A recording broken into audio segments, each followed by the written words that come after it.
Dynamic Karnataka YouTube ಚಾನಲ್ಗೆ ಸ್ವಾಗತ. ಕೈಲಾಗದವರು ಮೈ ಪರಚ್ಕೊಂಡ್ರಂತೆ.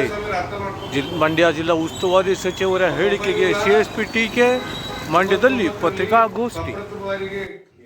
ವಿಧಾನಸಭೆಗೆ ನೀವು ಆಯ್ಕೆಯಾಗಿ ನಾಗಮಂಗಲ ಕ್ಷೇತ್ರದಿಂದ ಹೋದಂತ ಸಂದರ್ಭದಲ್ಲಿ ಅವತ್ತು ಕಾಂಗ್ರೆಸ್ ಸರ್ಕಾರ ಎಸ್.ಎಂ. ಕೃಷ್ಣ ಅವರ ನೇತೃತ್ವದಲ್ಲಿ ಟಿಸಿ ಹಾಕಕ್ಕಾಗಲ್ಲ ನನ್ನ ಕೈಲಿ ಅನ್ನೋಂತ ನಿಮ್ಮ ಕೈಲಾಗದಿರ್ತಕ್ಕ ಮಟ್ಟಕ್ಕೆ ನೀವು ಒಂಥರ ಕಣ್ಣೀರು ಹಾಕೋ ಮಟ್ಟಕ್ಕೆ ಮಾತಾಡಿದ್ರಿ ಒಂದು ಸಭೆಯಲ್ಲಿ.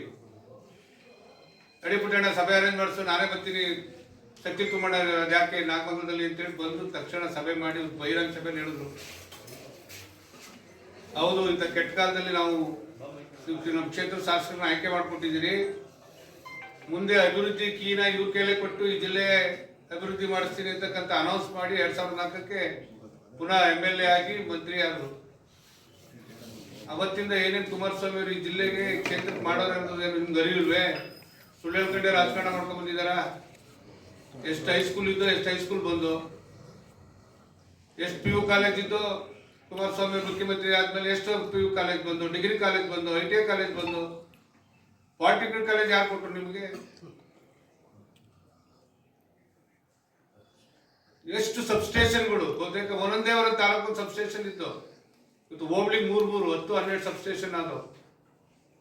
ರೇವಣ್ಣವ್ರಿಗೆ ಏನೇನು ಮಾಡಬೇಕು ಮಾಡಿ ಬಿಸಾಕಿದ್ರು. ಹುಯ್ಗನಹಳ್ಳಿ ಒಂದೇ 220 ಸ್ಟೇಷನ್ ಇದ್ದಂಥದ್ದು. ಇಡೀ ಜಿಲ್ಲೆಗೆ ಹೋಗ್ಬೇಕಾಗಿತ್ತು.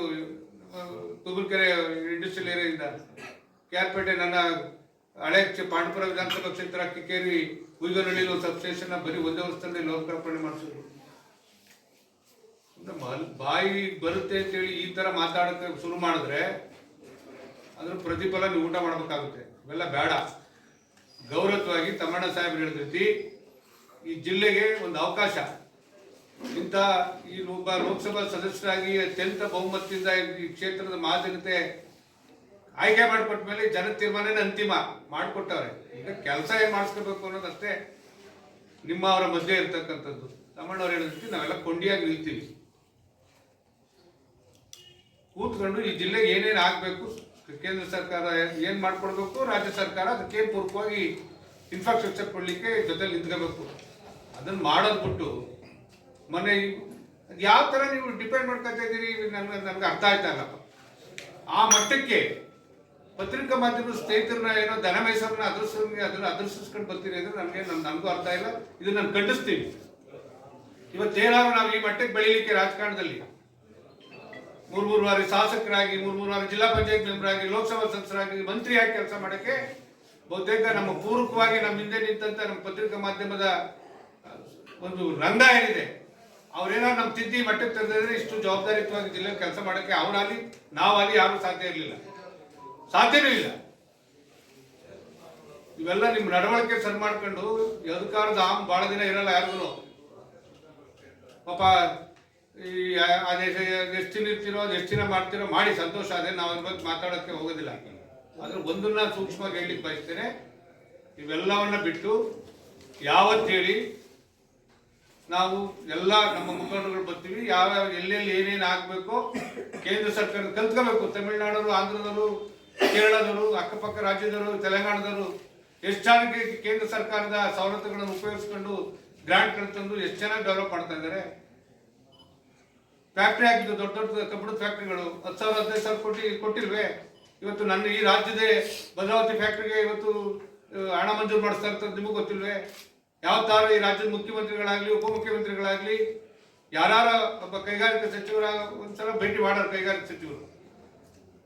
ಅದ್ಬಿಟ್ಟು ಯಾರು ಮಾಡಿದ್ರಿ? ಹೋಗ್ಲಿ, ನಿಮ್ಗೆ ಜವಾಬ್ದಾರಿ ಇಲ್ಲ. ಜಿಲ್ಲಾ ಉಸ್ತುವಾರಿ ಸಚಿವರಿಗೆ ಈ ಜಿಲ್ಲೆಯಲ್ಲಿ ಏನಾಗಬೇಕು, ಏನ್ ಮಾಡಬೇಕು, ಅವ್ರು ಸಹಕಾರ ತಗೊಳ್ತಕ್ಕಂಥ ಅಟ್ಲೀಸ್ಟ್ ಕನಿಷ್ಠ ಸೌಜನ್ಯ ಏನಾದ್ರು ಬೇಡವಾ? ಟಿವಿ ಮುಂದೆ ಬಾಯಿ ಬಂದ ಮಾತಾಡಕನ ನಿಮ್ಗೆ ಜನ ಅಧಿಕಾರ ಕೊಟ್ಟಿರೋದು. ಅರ್ಜಿನ ಹಾಕಿದೆ ಸರ್. ಇಲ್ಲೇ ನಮ್ ಕೇರ್ಪೇಟೆ ಶಾಸಕರು ಅದು ವಿಧಾನಸಭೆಯಲ್ಲಿ ತಗೊಂಡಿದ್ದಾರೆ. MB ಪಾಟೀಲ್ರಿಗೆ ಕ್ವಶನ್ ಕೇಳಿ ಅವರೇ ಹೇಳಿದ್ದಾರೆ, ಅಮೆರಿಕ ಮೂಲದ ಸ್ಕ್ಯಾನ್ಸನ್ ಗ್ರೂಪ್ಗೆ ರಾಜ್ಯ ಸರ್ಕಾರದಿಂದ ಮಂಡ್ಯ ಜಿಲ್ಲೆಯ ಸುತ್ತಮುತ್ತ 100 ಎಕರೆ ಭೂಮಿಯನ್ನ ಸೆಮಿ ಕಂಡಕ್ಟರ್ ಫ್ಯಾಬ್ರಿಕೇಶನ್ ಯೂನಿಟ್ ಸ್ಥಾಪಿಸಲು ಹಂಚಿಕೆ ಮಾಡಲು ಕೋರಿದ್ದಾರೆ. ಪ್ರಸ್ತಾವನೆ ಪರಿಶೀಲನೆಯಲ್ಲಿದೆ ಅಂತ ಇಂಡಸ್ಟ್ರಿಯಲ್ ಮಿನಿಸ್ಟರ್ MB ಪಾಟೀಲ್ ಕೊಟ್ಟಿದಾರಲ್ಲ ಉತ್ತರನ. ನೀನು ಇದ್ಕಿದ್ಬೇಕಾ? ಕೊಟ್ಟಿದಾರ ಇಲ್ವಾ ಅಂತ ಹೇಳಿ ಪ್ರಸ್ತಾವನೆ. ಚೀಟ್ ಸರ್. ಸಿಕ್ಕಿದ್ರೆ ಒಂದು ನಿಮಿಷ, ಒಂದು ಅವಕಾಶ ಸಿಕ್ಕಿದಾಗ ಎಲ್ಲರೂ ರಿಕ್ವೆಸ್ಟ್ ಮಾಡಿ ಕರ್ಕೊಂಬರುವಂತ ಕೆಲಸ ಮಾಡ್ಬೇಕು.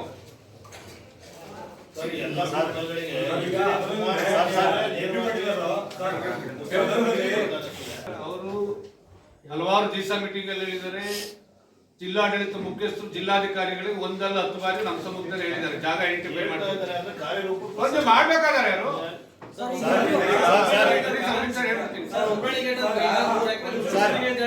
ಹೌದು, ಉಮ್ರಳ್ಳಿ ಗೇಟ್ RTC ಕೊಡಿ, ಸುರೇಶ್ ಕೊಟ್ರೆ ಸರ್ವೆ ನಂಬರ್ 53 ಒಂದು 24 ಕುಂಟೆ ಇದೆ, ಒಂದು 26 ಕುಂಟೆ ಇದೆ. ಅದೆಲ್ಲ 100 ಎಕರೆ ಮಾಡಿದಿದ್ದಾರೆ. ಎಲ್ಲಿದೆ ಸರ್? ಸರ್ವೆ ನಂಬರ್ ಸಮೇತ ತಂದಿದ್ರು ನೋಡಿ ಸರ್. ಉಮ್ರಳ್ಳಿ ಸರ್ವೆ ನಂಬರ್ 53 ಹೇಳಿದ್ರಲ್ಲ ರಮೇಶ್, ಇವರು ರವಿಕುಮಾರ್ ಅವರು. ಒಂದು 26 ಕುಂಟೆ ಇದೆ, ಒಂದು 24 ಕುಂಟೆ ಇದೆ, 50 ಗುಂಟೆ ಜಮೀನಿದೆ ಸರ್. ಈಗ ಒಟ್ಟಿನಲ್ಲಿ ಇಬ್ರು ಜಾಗದಲ್ಲಿ ಮಂಡ್ಯ ಜಿಲ್ಲೆ ಅದನ್ನ ಯಾರು ಹೇಳ್ತಾರೆ ಸರ್? ಸರ್ ಹಂಗಲ್ಲ, ಈಗ ಅದನ್ನ ಯಾರು ಹೇಳ್ತಾರೆ ಸರ್? ನೀವು 3-4 ಬಾರಿ ಶಾಸನ ಸಭೆಗೆ ಹೋಗಿರೋರು ಇದ್ದೀರಿ, ನೀವು ಸಂಸತ್ಗೂ ಹೋಗಿದ್ದೀರಿ. ಈಗ ನಿಮ್ದು ನೀವು ಹಿಂಗೆ ವಾದ ಮಾಡ್ತೀರಿ, ಅವರು ಹಂಗ ವಾದ ಮಾಡ್ತಾರೆ. ಮಂಡ್ಯ ಜಿಲ್ಲೆ ಬಡವಾಗ್ಬೇಕಾ? ಈಗ ಕೇಂದ್ರ ಸಚಿವರು ಈಗ ದಿಶಾ ಸಭೆಗೆ ಮಂಡ್ಯ MLA ಅವ್ರು ಬಂದಿದ್ರು, ಹಂಗೆ ಅವ್ರ ನಿರ್ಧಾರ ಬಿಟ್ಬಿಡಿ, ಜನ ತೀರ್ಮಾನ ಮಾಡಲಿ. ಕನಿಷ್ಠ ಕೇಂದ್ರ ಸಚಿವರು ಕಾಳಜಿ ವಹಿಸಿ ಒಂದು ಸಭೆ ಕರೆದಿ ಬರ್ದೇ ಹೋದ್ರೆ ಜನ ತೀರ್ಮಾನ ಮಾಡ್ತಾರೆ. ಆ ಕೆಲಸ ನಾವು ಮಾಡಿಸ್ಬೋದಾ ಅಂತ.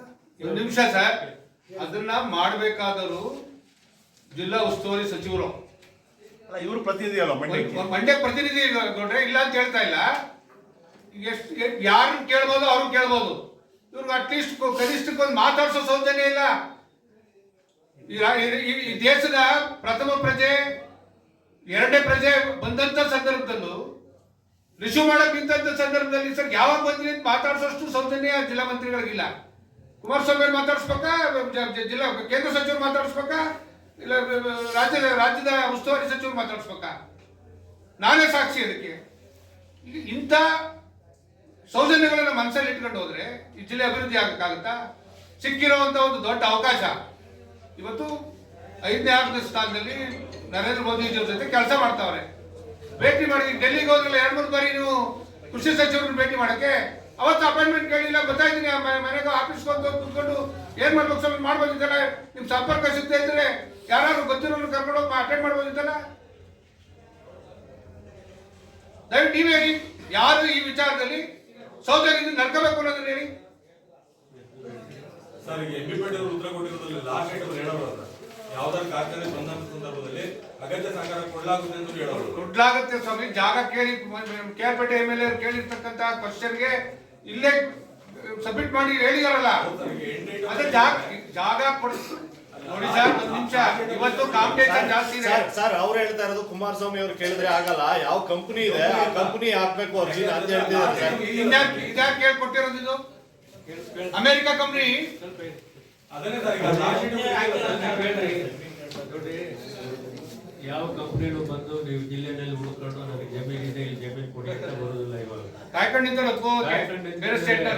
ಸ್ಟೇಟು ಪೈಪೋಟಿ ಇದೆ.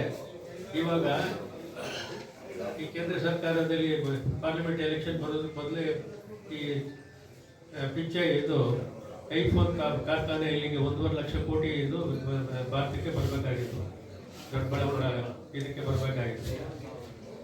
ಚುನಾವಣೆಯಲ್ಲಿ ನಾಯ್ಡು ಪಾರ್ಟಿ ಮೆಜಾರಿಟಿ ಬಂದ ಮೇಲೆ ನಾಯ್ಡು ಆಂಧ್ರಕ್ಕೆ ತಗೊಂಡೋದ.